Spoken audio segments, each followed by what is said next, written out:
All right, what's happening, y'all? It's your boy Rico from StreetScores, and we're here to talk about a lot that went down today. Most importantly, we got to talk about should the Washington Commanders go trade for DK Metcalf, or should we go sign a Christian Kirk, or maybe even a Tyler Lockett. Also want to make sure I update y'all on everything that just went down in this wild day of the NFL. Every major update, like Max Crosby, Zach Bond, update y'all on all of that. But most importantly, 95% of this video is going to be breaking down whether we should trade for the big name, the elite receiver, or sign the quality high value receiver based on the price that he may potentially go for. And y'all already know I got the trivia question for the day today.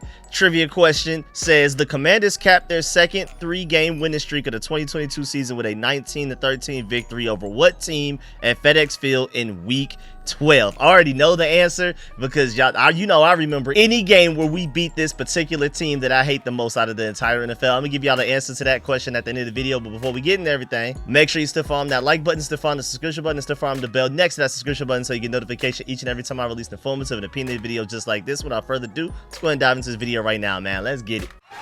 Adam.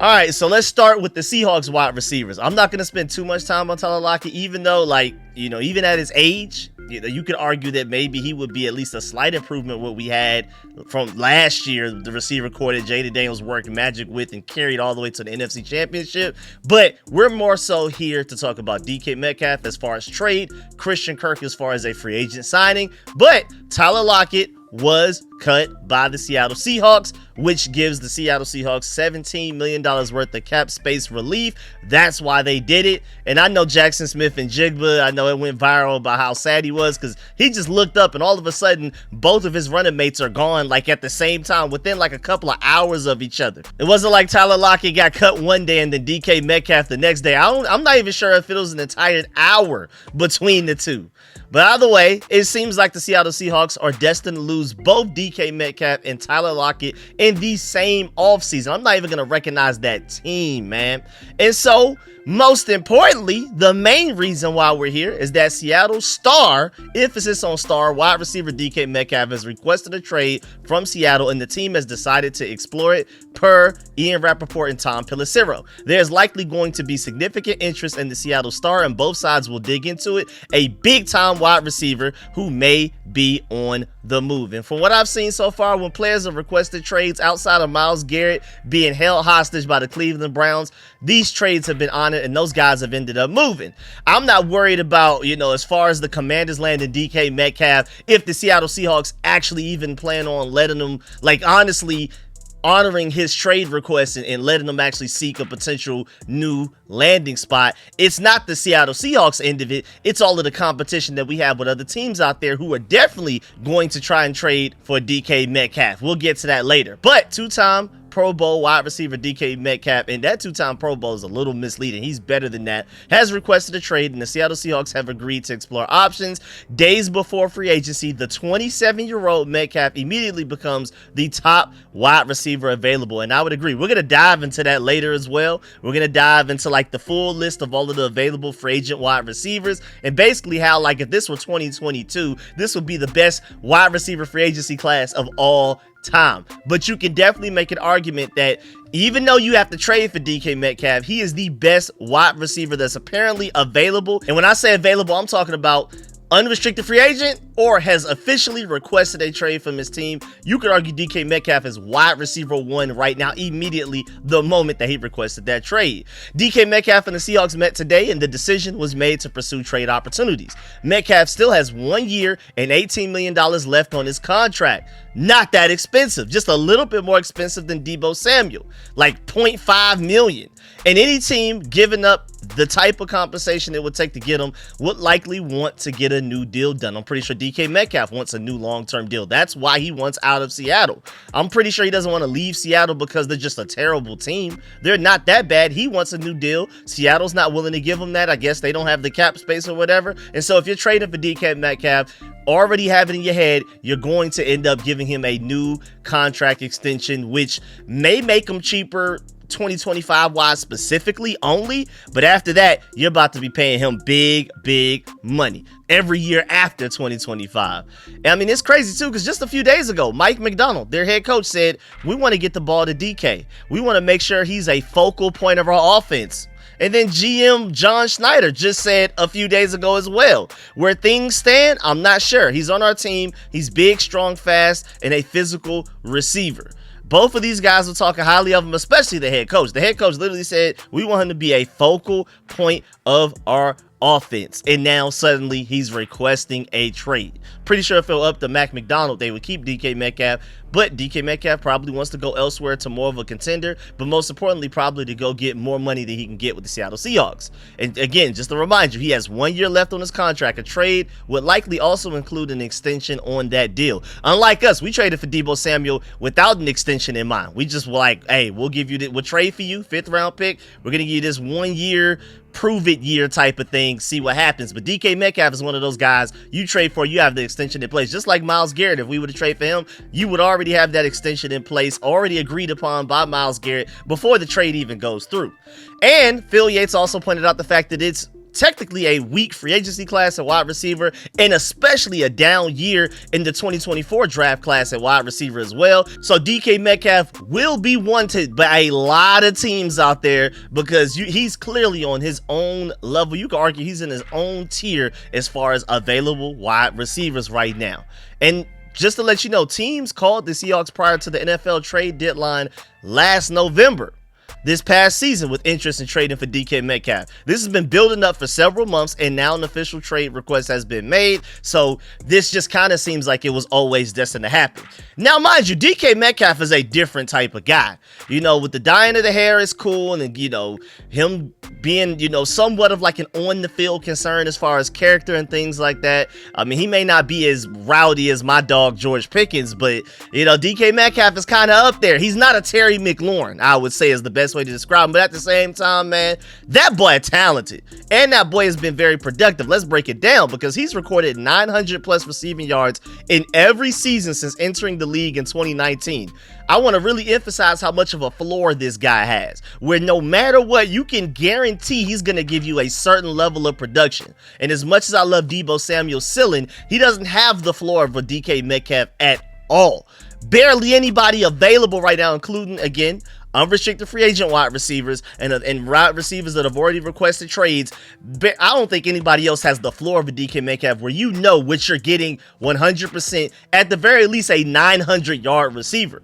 Also, players with at least 4 20-plus air yard touchdowns in 2024. Just last season, what some people consider a down year for DK Metcalf, Justin Jefferson had 4, Jamar Chase had 5, and DK Metcalf had 5 as well. So he's still one of the best deep ball threats, biggest playmakers in the entire NFL. Also, DK Metcalf and Randy Moss are the only 2 wide receivers in NFL history to register 900 plus receiving yards and 5 plus receiving touchdowns in each of their first 6 seasons in the league. I'm telling you, when I say floor, we're talking DK Metcalf. No wide receiver available has a higher floor than DK Metcalf. Again, only he and Randy Moss are the only 2 receivers that you just know in their first 6 seasons, you're at least getting this. So no matter what's going on around them, quarterback play, quarterback injuries, not that great of a team, DK Metcalf is going to do what it takes to at the very least get his and still produce and be a huge threat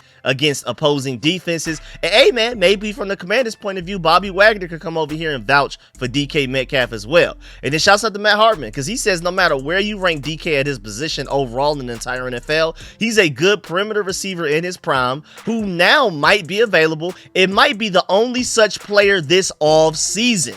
When we're talking about entering his prime, again, 27 years old, still balling out. I mean, if anything, may only get better from here. I mean, it's not like he just has any like severe injuries to where you're like, oh man, DK Metcalf may not be the same. Just like with the Deebo Samuel argument, with people saying his certain, you know, type of play style that he comes with, where like he's basically a wide receiver running back, to where like he's shiftier than most running backs, and he's more aggressive and can break more tackles than the average wide receiver. That that play style lends itself to mileage and a guy that, you know, typically goes through his NFL life cycle quicker than most other players. DK Metcalf is not that same way. If anything, again, his best years are only ahead of him. And shouts out to Sky Abraham. He said, if I'm a Commanders fan, I want DK Metcalf. That is the tall, big-bodied, playmaking wide receiver that Washington needs opposite of Terry McLaurin. I completely agree 100%. This is literally what we've been screaming for since we were hoping that Cam Sims could even try to be that guy.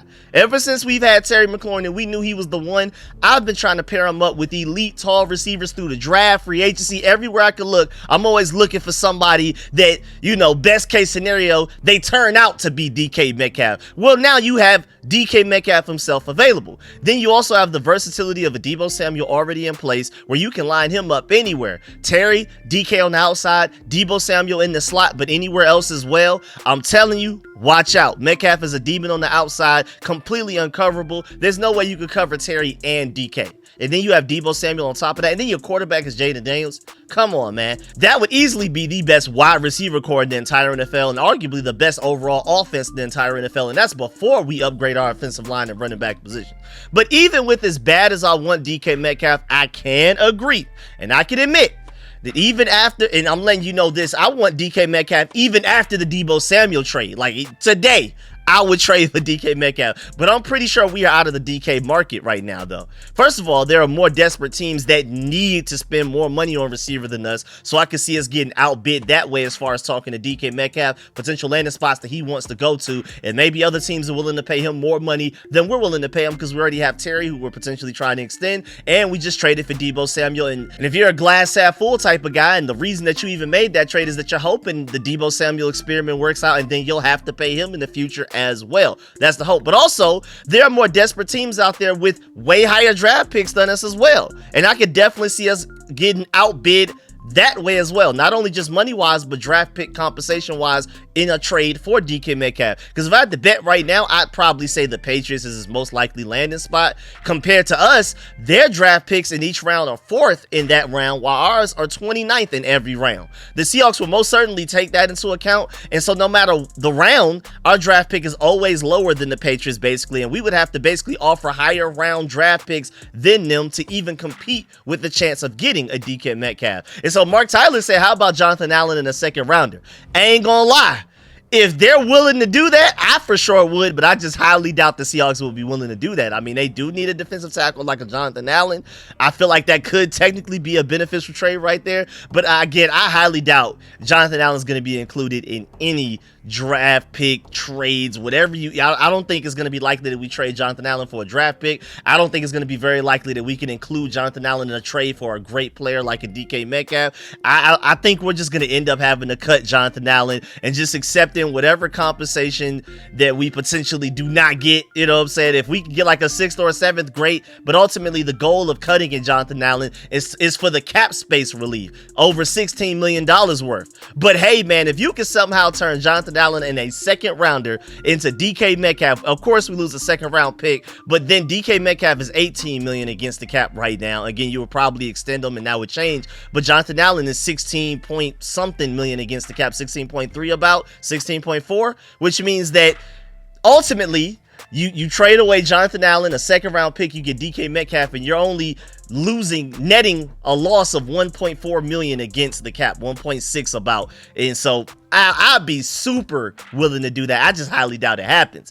And then also, shouts out to Josh Taylor, because he and a lot of other people I've been seeing on the internet right now are saying that the Packers are one of the more likely spots that DK Metcalf lands on. And just to let you know, when you trade for DK Metcalf, the new team acquires an $18 million deal, non-guaranteed, just like Jonathan Allen's. And then the Seahawks take on a dead cap of $21 million, but they ultimately save $10.875 million in return for it. That's why they're doing this. Almost $11 million worth of cap release, even though they do take on $21 million worth of dead cap. And again, the 27-year-old will be seeking a contract extension, currently carrying a $27 million valuation in the spot track system. And then there will also be a lot of just interest in DK Metcalf. Again, this will probably turn into somewhat of like a bidding war, which is why I doubt we get him. Again, there's a whole lot of Packers rumors going around right now. They really need a true #1 wide receiver. We already have one in Terry McLaurin, and Deebo Samuel at worst is a wide receiver 3. You know, getting DK Metcalf would be great, but technically it's like an embarrassment of riches where, again, you have the Patriots and the Packers right now who they feel like they have franchise quarterbacks without a single #1 wide receiver. Nobody even in the realm of a Terry McLaurin right now. And then Josh Norris even brought up a good point. He said those downfield Drake May to Kayshon Boutte strikes would look pretty sweet if they were instead targeted at DK Metcalf. That's a good point. And then Dove Kleiman came out and said the Patriots have kicked the tires with the Seahawks on a potential trade for DK Metcalf. So there's already those calls happening. The Patriots reportedly want a wide receiver 1 for star quarterback Drake May. I wouldn't call him a star yet, but I think he has potential, but star quarterback is insane. And then when you're taking a look at the betting odds right now, Packers are in the lead at +300, then you have the Patriots at +500, then it's the Raiders, then the Steelers, then the Chargers, Cowboys, then the Texans, then the Bills, then the Falcons, then the Broncos, Titans, Panthers, Buccaneers, Jaguars, Saints, and we're not even on the screen. So it just doesn't sound very likely that we're going to get him. Al Galdi brings up a pretty good point too, because the fact that DK Metcalf now joining A.J. Brown and Deebo Samuel as star receivers from that 2019 draft who have requested to be traded at some point in their careers makes me appreciate Terry McLaurin even more, and that is a great point. Big salute to Terry McLaurin. He deserves a big-time extension, not only just for his play, but his loyalty. Again, out of all of those 2019 star receivers, he's the only one that hasn't even requested a trade, let alone be actually moved. Deebo Samuel now with the Commanders, A.J. Brown now with the Eagles instead of the Titans, and then now it looks like DK Metcalf is more than likely on the way out. And then Rep the District, shouts out to them because they brought up the point that if DK Metcalf and Darius Slayton end up moving on as expected, DK Metcalf via trade, Darius Slayton via free agency, Terry McLaurin will be the only one of 23 wide receivers from that 2019 draft class that is still with his original team. That is big time, man. We really do not sit down and show our appreciation for Terry McLaurin enough. I feel like we appreciate him, and I feel like we shout him out. We talk about him a lot, but I still feel like it's not enough, especially when you look at it from that view. But now, going from DK Metcalf, who was my ultimate dream right now in the offseason as far as players that we can acquire, between him and Garrett Wilson, and you can make an argument that DK Metcalf is an even better option than Garrett Wilson, especially via trade, and especially more so if we're just ignoring trade value, every wide receiver that's available, including all the unrestricted free agents. But again, not very realistic.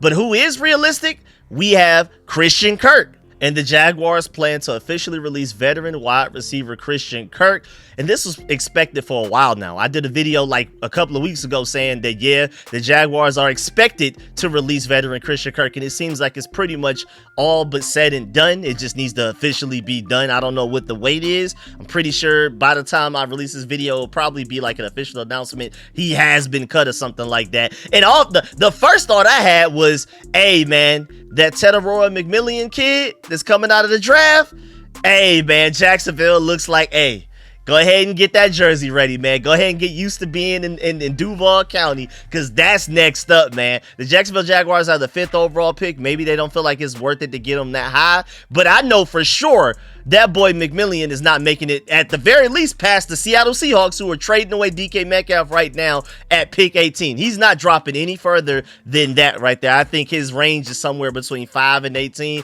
Wouldn't be surprised if the Jaguars get him to replace Christian Kirk, who's leaving right now. And so, releasing Christian Kirk will save the Jaguars over $10.4 million against the cap. Kirk will now become a free agent in an increasingly crowded wide receiver market. I mean, this wide receiver market blew up out of nowhere today as in March 5th. I don't know what just happened. Shouts out to Josh Taylor too, because he said, been expecting this move for a few weeks now. I gave my thoughts in a video 2 weeks ago on Kirk. Same thought still stands. Cliff would love him back and would be a primary slot wide receiver, fixing the wide receiver room in a very budget and draft capital friendly way. This is your efficient way of fixing and upgrading the wide receiver room. He's not DK Metcalf, no, but he's a guy that is at the very least better than what we had last year. And you already saw what Jaden Daniels did with what he had to work with last year. Christian Kirk is going to make Jaden Daniels even better than what you just saw in 2024. That's the main point that we have here. And he's potentially very cheap cap space wise, and you don't even have to trade for him because he's going to be cut and he's going to be an unrestricted free agent. But Christian Kirk had 193 receptions in 3 years with the Cardinals, with Coach Cliff Kingsbury before he left. And also want to emphasize the fact that Kirk can play both outside and in the slot, but I feel like playing him in the slot is like his best role, but he has that versatility there. Also, shouts out to Ethan Condofa for pointing out the fact that injury slowed down Christian Kirk in 2024 and the back half of 2023, but he was extremely productive when on the field for Jacksonville when healthy. Wouldn't be surprised if the Commanders are interested. He'd be an ideal fit. Now, I remember when he first signed that big deal with the Jaguars and reset the receiver market, I thought the Jaguars were crazy, and he never lived up to his price tag, but that doesn't mean that he wasn't a really good receiver, and that also doesn't mean that he can't still be a pretty good receiver. And again, most importantly, an upgrade over anything we had last year over Terry McLaurin. The 28-year-old averaged over 60 catches per year while playing for Cliff Kingsbury in Arizona for 3 years, and it would make a lot of sense for Washington to reach out. Shouts out to Grant Paulson for that. Broke his collarbone in week 8 last year, and now he's expected to be fully healthy for the first time in a while. I mean, mind you, in 2021, he had 982 receiving yards his last year in Arizona, and then in 2022, he had 1,108 receiving yards his first year in Jacksonville. Had people out here thinking that Trevor Lawrence was the one back then. Like, oh, they finally got Trevor Lawrence a really good weapon. Now, that's, of course, Brian Thomas Jr. right now. Christian Kirk never in his life was what Brian Thomas Jr. already is. But again, the most important thing is that Christian Kirk is better than what we had in 2024. And the Jaguars will be eating $13 million in dead cap after they cut him, especially if they do it as a pre-June 1st designation, which it looks like it more than likely will be. But this guy at 28 years old still has a lot of good football left. I definitely agree with that. This guy still has potentially his best years ahead of him, especially if he can stay healthy. This is not a guy that's falling out of his prime, I believe. I think he can still be good and contribute to this wide receiver room. And then, again, going back to Cliff Kingsbury, he loves this guy. I mean, don't take my word for it. He literally said it. Quote, "I love Christian. He's one of my favorite players I've ever been around as far as doing everything right and working hard, and a tremendous player. I told Doug Peterson yesterday," so this is way back, "you're going to love coaching this guy. He's going to get up, he's going to be tough, and he's going to make a bunch of plays for you," unquote. Of course, that quote came before Cliff Kingsbury became the offensive coordinator for the Commanders. But when you hear that level of high praise, there's no way you don't think Cliff Kingsbury is already calling Adam Peters to please go and get me my free agent wide receiver from the time that we were in Arizona together. Bring him to the Commanders and watch what I could do with them. I mean, I feel like if anything, Cliff Kingsbury has definitely earned Adam Peters' trust, especially with what he did last year, with what he had to work with last year at receiver. And if Cliff Kingsbury loves Christian Kirk that much, and then of course Dan Quinn and those guys are gonna love him, because Cliff Kingsbury specifically emphasized he does everything right and works hard and is a tremendous player on and off the field. That's somebody Dan Quinn would love to bring into the culture as well. So he's a culture fit. He's an upgrade over what we had last year. This kind of seems like a situation where it's inevitable. I would not be surprised if we see the Commanders have signed Christian Kirk as soon as March 10th, the legal tampering period started. I wouldn't be surprised if he's the first name announced. I would honestly be shocked if we did not end up with Christian Kirk. I would be very shocked. And so, now that we think about it, how do we feel about a wide receiver room with Terry McLaurin, Deebo Samuel, Christian Kirk? Maybe you bring back Olamide Zaccheaus, maybe Noah Brown. Then, of course, you still have Luke McCaffrey, who's going into his second year. And then maybe like a mid to late round rookie draft pick at wide receiver. How do y'all feel about that wide receiver core? I mean, if Cliff Kingsbury, honestly, if he's allowed to put his foot down or like pull out like a once a year card to where he can guarantee signing one free agent a year, like where Adam Peters gives everybody like in the coaching staff, hey, you have this one voucher to where you can swear we need to sign this guy. If there were one guy that you could pick to sign, I'm pretty sure this will be the guy that Cliff Kingsbury would use his voucher for and absolutely scream at Adam Peters to go get. I mean, just imagine Christian Kirk with Terry McLaurin on the outside, Deebo Samuel on the other outside, and Christian Kirk allowed to eat in the slot, not receiving a lot of the main attention like he was when he played for the Jaguars. He'll be technically like the third option, at best the second option. And going back to that receiving core that I just gave you the scenario of Terry, Christian Kirk, Deebo, and and then you have potentially Noah Brown and Olamide Zaccheaus back, Luke McCaffrey and a late round rookie. I can live with that, because most importantly, Jaden Daniels can definitely cook with that. It would not be like in the top wide receiver group discussions and all around the NFL on paper, but it would be way better than what we had last year. You still have Terry, and more than likely you're going to extend him this offseason. We'll talk about that in another video. And then you basically go from De'Ami Brown to Deebo Samuel, and then you go from Jamison Crowder to Christian Kirk. If Jaden can throw 2 touchdowns each to Olamide Zaccheaus and Jamison Crowder in the same game, I know I keep bringing that up, but if he could do that, imagine what he could do with that receiving core. Teams may finally actually stop double teaming Terry McLaurin. I mean, the lack of threat from the rest of our receiving core got people out here thinking that Quinyon Mitchell actually can shut down Terry McLaurin one-on-one. People don't actually watch the film and see that the Eagles always shaded safeties and extra defense towards Terry. Jaden can literally win MVP with this group of receivers. Again, it would never be mistaken for the best wide receiver group in the entire NFL. Maybe not even exactly in the NFC East with what the Eagles have over there, but it's definitely way better than what Jaden Daniels had last year, and he was already in MVP talks. He already got some 4th and 5th place votes. Imagine what going from De'Ami to Deebo and from Jamison Crowder to Christian Kirk could do for Jaden Daniels' next MVP run in 2025 and the Super Bowl run we're trying to go on. But how does Christian Kirk even fit in our current group of wide receivers? I mean, remember, right now we technically only have Terry, Deebo, and Luke under contract, but my point is that Christian Kirk, we got to see where he fits, because he's more so a slot wide receiver. He can play outside. He's versatile, just like Deebo Samuel. He's versatile. He can play outside. He can play both in the slot as well. And I mean, of course, he's going to be all around in the backfield and things like that. But my thinking when we signed Deebo Samuel is to go get another outside receiver, which is why I would love to get a DK Metcalf, and then let Deebo Samuel work in the slot, because that's probably where he could be best at, especially now where his body has mileage on it. He could probably have a more consistent ability of getting open on his own, especially against man coverage out of the slot, than he would on the outside. But then when you bring in Christian Kirk, he's going to primarily be a slot receiver, in my opinion. So that forces Deebo Samuel to be another outside receiver, which I'm not sure would be the best situation for him. But at the same time, Mark Bullock brings up a good point. I think Kirk is versatile enough to play outside and in the slot. Deebo can move around a ton too, including in the backfield, can mess around with stack sets for both of them. Don't think it would be a huge issue as far as like Deebo and Christian Kirk potentially being redundant as both what I would project to be slot receivers. And then shouts out to Jamal at Let Maul Tell It, brings up a good point. He said Deebo lined up more on the outside and in the backfield way more than he does in the slot. Washington ain't got nobody that really fills that void, and Kirk would literally fill in the void of a true starting level NFL slot wide receiver. Again, me personally, I feel like Deebo Samuel projects well in the slot, but yeah, he does not play a lot in the slot like some people may think. Shouts out to Josh Taylor for pointing out the fact that in 2023, Deebo Samuel had 528 outside snaps compared to only 235 slot snaps, and in 2024, this most recent season, he had 424 outside snaps to only 193 slot snaps. So this is a guy that is primarily played on the outside more so than the slot, but I think Deebo Samuel could be better in the slot. But I also think if you bring in a Christian Kirk, I'm not mad at putting Deebo Samuel outside at all. And again, those guys are versatile enough to where even Terry can play in the slot if you want to sometimes. And then you move Christian Kirk and Deebo Samuel outside, or Deebo Samuel in the backfield, and then now defenses have no idea what's going on any given play on who is where and what they're doing.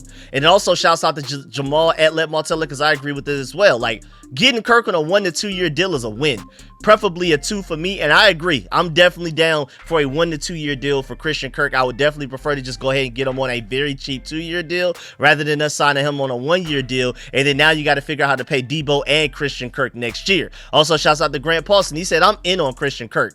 Knows the offense wouldn't require giving up draft picks and won't cost nearly as much as Metcalf. I'm out on Metcalf. Would require draft picks being shipped out, has a $18 million cap hit this season, and may need to be extended to lower that money. Even though I do agree with the Christian Kirk part, I don't necessarily agree with the DK Metcalf part. I think DK Metcalf is worth every penny and every ounce of value in draft capital in return if you were to trade for him. But I can see why most people like Grant Paulson would prefer to go with the cheaper option than Christian Kirk, especially since Christian and Deebo are both better than anyone we had outside of Terry McLaurin last year. Do not get that confused. So we've already upgraded the receiver group in the scenario that we signed Christian Kirk instead of DK Metcalf. And most people probably feel like Jada doesn't need that much help in just his receiver room alone, and to utilize a lot of that cap space and capital that we have for this team building to put it towards other positions that need upgrades more than our wide receiver room. So yeah, Christian Kirk is cheaper and still a helpful option, especially since you don't have to trade for him. But I'm still going to hope somehow, until the very day that DK Metcalf ends up getting traded to somebody else, that the Commanders find a way to trade for him. I'm still rooting for both, but I would be happy and content with Christian Kirk. But of course, my goal is DK Metcalf. But I understand why a lot of people want to stay from DK Metcalf because of the trade value, you know, the on the field, off the field antics, and money, all of that type of stuff, draft picks, all of that. And shouts out to Jordan at Washington Today, because he straight up tweeted, Washington is not done trying to make trades. Very simple, plain to the point. I don't know what he means by that. I don't know if he has some inside source or anything like that. I kind of doubt it. Maybe he's just saying that because he feels like we aren't, but I'm just putting that out there to let you know that some people feel like right now the Commanders are not done. Remember, Saint Wah from a few videos ago said that he feels like the Commanders and 49ers aren't done making trades between each other. So I don't know, there's multiple people out there saying the Commanders are not done, even as far as trades go, before we even get to free agency. I'm also surprised we haven't re-signed any of our players while all of these other teams are doing it. We'll get to that later on though. And then shouts out to Big Doug and Mark Bullock. They had a pretty interesting interaction on Twitter because they were talking about Christian Kirk, and then Big Doug asked Mark Bullock, do you prefer Christian Kirk or Hollywood? Mark Bullock said probably Kirk, both could fit though. Then Big Doug asked, or Diami for half the money. Then Mark Bullock brings up a good point. I'm not sure if Diami goes for half the money at this point. There have been a lot of reports going around that Diami Brown's market may be higher than people expect. He may get outpriced to the point that the Commanders can't afford him or are not willing to pay him whatever money other teams are willing to offer him right now. Those 2 playoff games he had may outprice Diami Brown from even staying and returning to the Washington Commanders. But at the same time, though, the more wide receivers that keep hitting the market with all these updates we're getting every couple of hours, maybe Diami Brown's market and cost may lower a little bit, but we'll see. And then speaking of more wide receivers, moving on to other receivers, just to let you know, there are 8 Pro Bowl wide receivers available in free agency right now. Crazy. Devontae Adams, 6-time Pro Bowler. Keenan Allen, 6-time Pro Bowler. Amari Cooper, 5-time Pro Bowler. DeAndre Hopkins, 5-time Pro Bowler. Stephon Diggs, 4-time Pro Bowler. Then you have Tyler Lockett, who did it once. Chris Godwin, who did it once. And Deontay Johnson, who did it once as well. And arguably, out of all of those receivers I just named, Chris Godwin is potentially the best one. Maybe him and Devontae Adams. And I mean, Chris Godwin coming off the injury, Devontae Adams, off the field concerns, with him being a diva and things like that. But my main point is that, first of all, this market went from bad to actually really good in just a matter of 2 days. Like, just a matter of 48 hours, I went from complaining about this wide receiver market to actually being like, wait a minute, there are some guys out there. And also, this is a supreme collection of guys that you would say, man, if this was 2022, I mean, pretty much everybody on that list, you're like, man, if this was 2022, we'd have to definitely go get one of those guys. So we would really be wise to ignore how many Pro Bowls that all of these receivers that I just listed have between each other, because you are not getting that level of play out of most of these names, if any. I'm not sure if any of these guys are going to play at a Pro Bowl level. Maybe Chris Godwin, I would say I would put my money on most likely, and then maybe Devontae Adams after that. Everybody else, I don't know. And also, don't forget about Cooper Kupp as well, because there was a report at some point through all of this chaos today that came out that the Rams are still searching for a trade partner for veteran wide receiver Cooper Kupp. Cooper Kupp returning to the Rams isn't 100% out of the equation, but it is definitely the least likely scenario. So be on the lookout for that. I mean, would y'all be willing to do Deebo Samuel and Cooper Kupp with Terry McLaurin? I mean, Cooper Kupp will be that slot guy.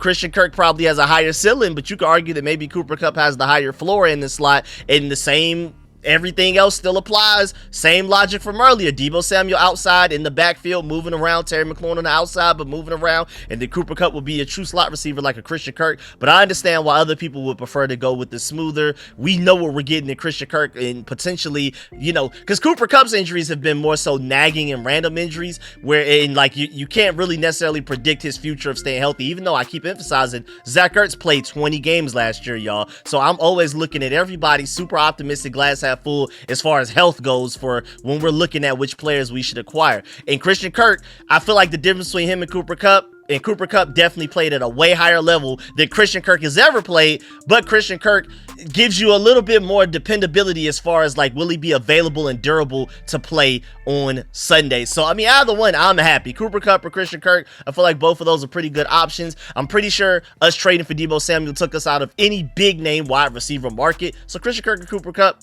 good with either one, me personally.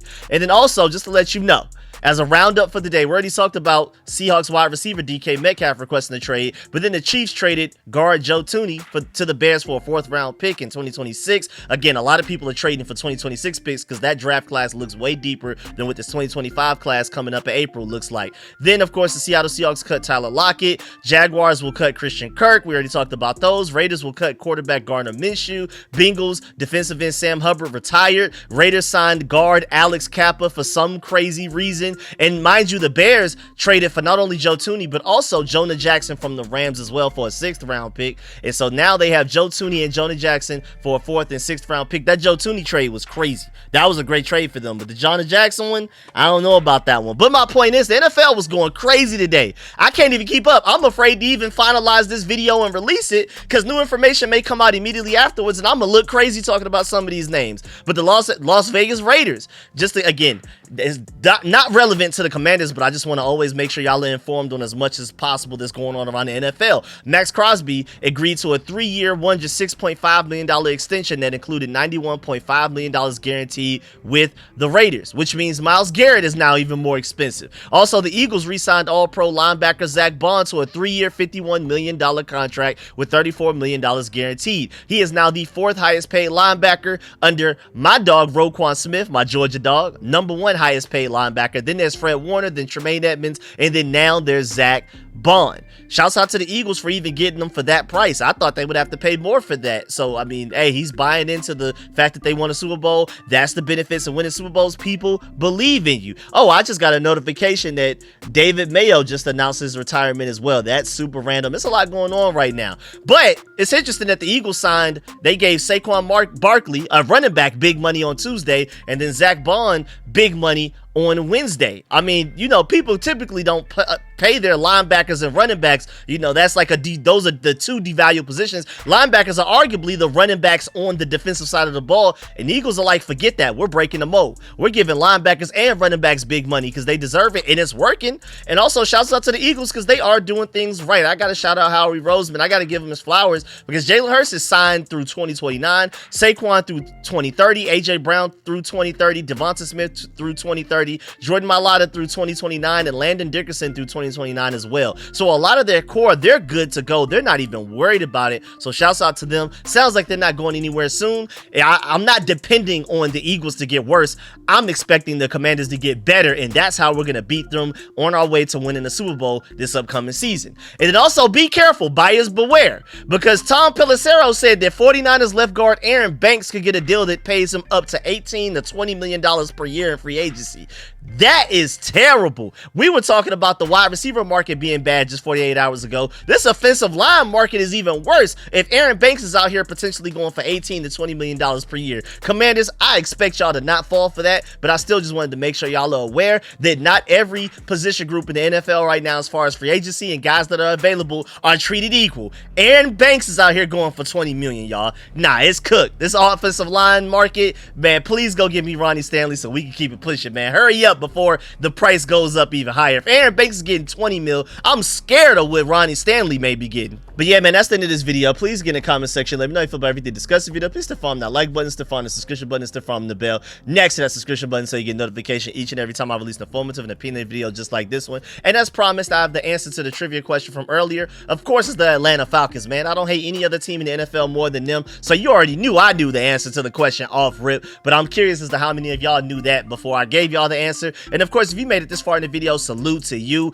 Definitely make sure you leave a like on the way out. And of course, let me know in the comment section How y'all feel about everything discussed in this video? Do you prefer to trade for DK Metcalf? Or would you prefer to just go ahead and sign Christian Kirk, Tyler Lockett, or Cooper Kupp instead? We pretty much only have one spot left for like a really notable receiver. The rest of the receiver room will probably just be filled with a lot of just, you know, lesser guys, like maybe bringing back Olamide Zaccheaus or Noah Brown or something like that. We probably only have room for one more notable name left. So would you prefer to trade for DK or sign Christian Kirk or sign Tyler Lockett or sign Cooper Kupp? Between those four options, or maybe there are other options out there. Do you prefer to sign Devontae Adams? Let me know who would be your favorite last receiver option to finish this wide receiver room as far as all the notable names go. Let me know how you feel about everything. Do you feel like De'Ami Brown will be outpriced and he's more than likely going to end up somewhere else? Let me know how you feel about everything discussed in the video. I really appreciate y'all. I'm going to catch y'all later. I'm out.